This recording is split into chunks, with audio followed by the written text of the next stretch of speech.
Okay, let's start with a kind of a wild idea. What if your thoughts weren't just, these fleeting things happening inside your head? What if they were an actual tangible force, something that could actively shape your reality? Well, today we're going to dive into a belief system that claims exactly that. So, right off the bat, the core idea is put out there, plain and simple. Thinking is a kind of power or mana. And look, this isn't meant as some kind of metaphor. No, this is presented as a fundamental truth. The idea is that the very act of thinking itself generates a real, tangible force. That's a pretty huge claim, right? So, let's see how they try to bring this really abstract concept down to earth.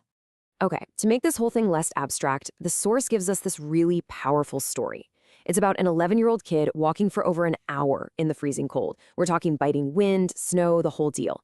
And the thing that gets them through it, it's not just pure physical grit. It's the power of one single thought, repeated over and over. So this is our first real practical example of how thought is being framed here, not just as an idea, but as a genuine source of strength. Okay, but that brings up a really big question, doesn't it? If we all have this incredible power inside us, why aren't we all, bending reality with our minds? Well, this framework has an answer, and it uses a pretty compelling metaphor for it. The idea that our minds are trapped in a cage. So let's ask it directly. Why is this innate power so often just sitting there, unused?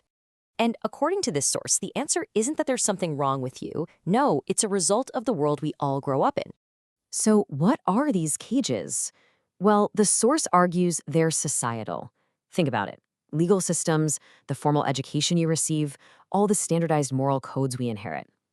We're surrounded by all these structures that don't just guide our thinking, they kind of domesticate it. They teach us what to think and how to think. So this sets up a really fundamental split. On one side, you've got what's called innate thinking. This is supposed to be our natural, powerful, inherent wisdom. And on the other side, you have domesticated thinking. That's the thinking that's been shaped and trained and frankly limited by all those external systems we just talked about. All right, so if domesticated thinking is the cage, then the next logical question is, how do you get out? How do you break free? And this framework lays out a specific path for doing just that, for reclaiming that more powerful, untamed part of your mind. And the key, the real linchpin here, is something called Hundun thinking. This is the term they use for that original, powerful state of mind, that innate wisdom that exists before it gets all shaped and molded by society. It's basically the raw, untamed potential of our consciousness. Okay, so if Hundun thinking is the tool, what does it actually do? What does it create?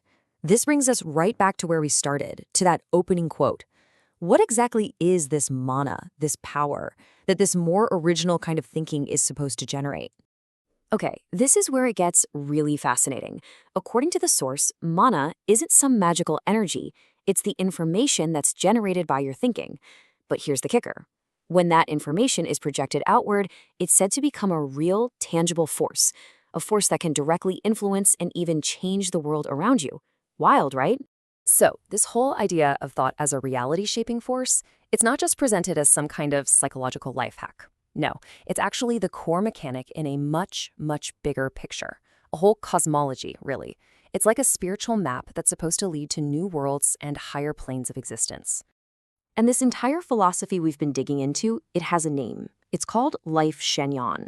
And you kind of need to understand this framework to see how the power of thought is supposed to be used within its system. So inside this Lifechanyuan system, the goal is all about progression, moving up through a series of spiritual realms. The path they lay out starts in what's called the 1,000-year world, then moves on to the 10,000-year world, then up to the Elysium world, and finally, the ultimate goal, the celestial realm. All right, so let's do a quick rundown of the key terms on this map just to make sure we're all on the same page. Lifechanyuan, that's the whole overarching system.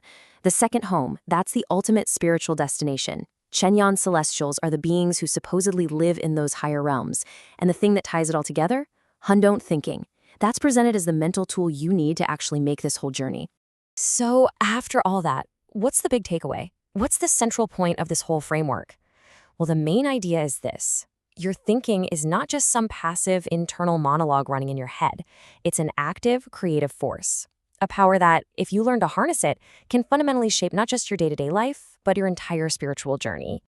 And so, this entire system, this whole framework, really leaves us with one last, very provocative question.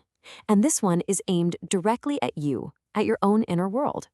If you strip away all the specific names and the different realms, you're left with a core question you have to ask yourself. Is your thought a force?